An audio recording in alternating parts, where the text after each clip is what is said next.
आज मैं official announcement कर रही हूँ कि फवाद साहब इलेक्शन लड़ेंगे जेलम से और मैं उनकी कैंपेन का आगाज़ करने लगी हूँ कल से। नहीं, वो उनका रवैया ही ठीक नहीं है। अभी भी वो जब निकले हैं तो उसके बाद ही वॉज सो थ्रेटनिंग कि मैं आपको क्या बताऊँ। लेकिन I will take him to the court अगर ये बाज ना आए इस तरह की हरकतों से कि देखें हर किसी का अपना एक राइट होता है, लीगल राइट है।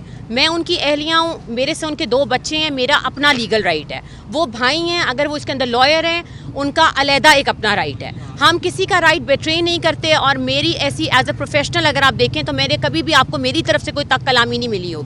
आज खान साहब और फवाद चौधरी साहब पे फ़र्द जुर्म आयद होनी थी जो कि नहीं हुई और 19 तारीख इसकी डेट इन्होंने डाल दी है। सबसे पहली बात मैं यहाँ पे ये कहना चाहूँगी कि मैं एज एन अहलिया मुझे काफ़ी दुश्वारी का सामना था जो मैं इतना लंबा चल के अंदर गई हूँ और उसके बाद फिर मुझे पूरा अंदर ले जाया गया है। तो एटलीस्ट ख़वातीन को DIG साहब या IG प्रिजन्स को इतना परमिशन या ECP को हमें देनी चाहिए कि ख़वातीन की गाड़ी अंदर जानी चाहिए। और दूसरा सबसे पहली बात यह है कि आज एक बहुत हैरानकुन बात हुई है कि मैंने ज़िंदगी में 75 साल की अगर आप हिस्ट्री पाकिस्तान की पढ़ें तो मैंने नहीं देखा कि कोई इंस्टीट्यूट खुद उठ के अडियाला आ रहा है ट्रायल सुनने के लिए, जो कि आज खान साहब और फवाद का था। सारा का सारा इंस्टीट्यूशन, आपके जजेस, आपके मेंबर्स, वो सारे के सारे अडियाला आए हैं। मेरे ख्याल से तो इसको हम आ गया और अब देखते हैं कि 19 तारीख को फ़र्द जुर्म आयद करते हैं या नेक्स्ट पेशी डलती है, अभी इसका कोई पता नहीं है।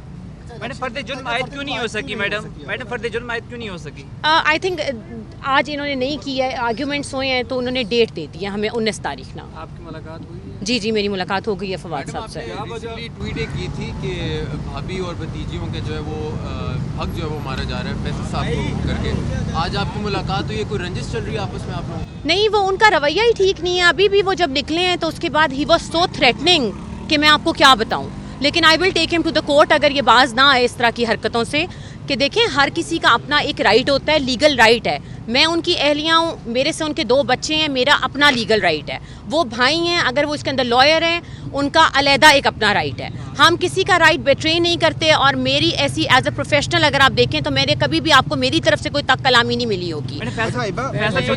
सवाल किया गया था तो उन्होंने कहा कि इस वक्त हिबा को डिस्कस करना जरूरी नहीं है, तमाम फोकस केसेस पे है। फिर मेरे ख्याल से उनको डिस्कस कर लें हम। मनगढ़ंत है, बेबुनियाद है। नहीं, कोई बेबुनियाद नहीं है। अभी भी उनका जो एटीट्यूड था वो अनएक्सेप्टेबल था। फवाद साहब भी वहाँ पे खड़े हुए थे और सब ने वहाँ पे इनका तमाशा देखा है। लेकिन एनीवेज हम इसके ऊपर बात नहीं करते। It doesn't matter, I will have my own council. Political standing अब क्या है? क्योंकि हमने देखा कि वो PTI से पीछे हटे, सियासत से अलहदगी का ऐलान किया, लेकिन आज फिर वो मुश्किलात में है। तो क्या अपनी पॉलिटिकल स्टैंडिंग इमरान खान के साथ खड़े हैं? देखें, इसके ऊपर तो वही आपको बेहतर बता सकेंगे कि उनकी आगे क्या स्ट्रैटेजी है। लेकिन आज मैं ऑफिशियल अनाउंसमेंट कर रही हूँ कि फवाद साहब इलेक्शन लड़ेंगे जेलम से और मैं उनकी कैंपेन का आगाज़ करने लगी हूँ कल से।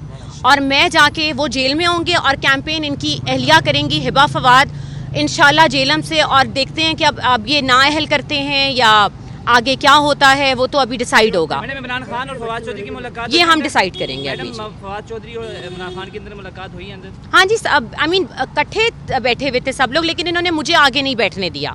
जहाँ पे सारी बहनें बैठी हुई थी, जहाँ पे उनकी अहलिया खान साहब की बैठी हुई थी, जहाँ पे सारी ख़वातीन, तो मुझे इन्होंने पीछे बिठाया, मुझे आगे नहीं जाने दिया। लेकिन फिर मैंने फिर भी बात कर ली, लेकिन ठीक थे अंदर। अल्हम्दुलिल्लाह, अल्लाह पे यकीन रखें और इंशाल्लाह कुछ ना कुछ बेहतर होगा। लेकिन IPP की टिकट से इलेक्शन लड़ेंगे? मैंने आपको ये बात कही है कि अभी सिर्फ हमने कैंपेन का आगाज़ किया है मैंने, जो कि हम जेलम की आवाम को मैसेज देना चाहते हैं कि हम बिल्कुल मुकाबले में हैं जब तक हमारी नाअहली का फैसला नहीं आता। और फवाद साहब के टिकट के ऊपर कोई और फैमिली का मेंबर नहीं लड़ेगा, लेकिन कैंपेन उनकी मैं रन करूंगी। ये डिसाइड हो गया। माफी मांगी थी, तो फिर आप लड़ेंगी? वो फिर रद्द अमल जी हम डिसाइड करेंगे कि क्या होता है जी। जो फवाद साहब कहेंगे उसके ऊपर फिर हम चलेंगे, एक एक करके करने। लेकिन आप कह रही हैं न्याय हो सकते हैं, कहते माफी मांग चुके हैं। वो माफ़ी देखिए रिजेक्ट हुई है तो ट्रायल चलाया है ना उन्होंने। जब आपकी माफ़ी एक्सेप्ट नहीं हुई तो केस खत्म हो जाए। But they decided. ये बताइएगा कि आपको किन लोगों ने आगे नहीं जाने दिया? आगे नहीं जाने दिया। आई मीन सिक्योरिटी थी ना, जेल के ही लोग होंगे ना, सिक्योरिटी थी। मे भी अभी शायद पहला ट्रायल था, देखिए मैं किसी पे इल्ज़ाम नहीं लगाऊंगी। They were very kind with me, उन्होंने ऐसी कोई हरकत नहीं की है कि मैं कहूँ कि जी बहुत इंतजामिया बहुत बुरा है, ऐसा कुछ भी नहीं है। लेकिन नेक्स्ट टाइम कर देंगे साथ, हमने खड़े होकर बात कर ली। पहले केसेस में फैसल चौधरी साहब आपसे रब्ता करते थे, किसी के बारे से आगाह करते थे? जी जी, मैं उनके साथ, आपको लगता है कि मुझे तो आई मीन लीगली हम हर चीज़ डिस्कस करते हैं ना कि आगे लायामल क्या होना है, किस तरह हमने चलना है, हमारी स्ट्रैटेजी क्या होनी है, तो एवरीथिंग इज डिसाइडेड और डिसाइड होता है जब हमारी मुलाकात होती है। ठीक है माशाल्लाह से जेलम, लेकिन तैयार हो जाए इलेक्शन कैंपेन के लिए। Thank you. वैसे बिला वजह इतनी गंदी कर बार एक सवाल की बात बार कर रहे हैं। ये तो नीचे रख दे, बैक पे रख दे।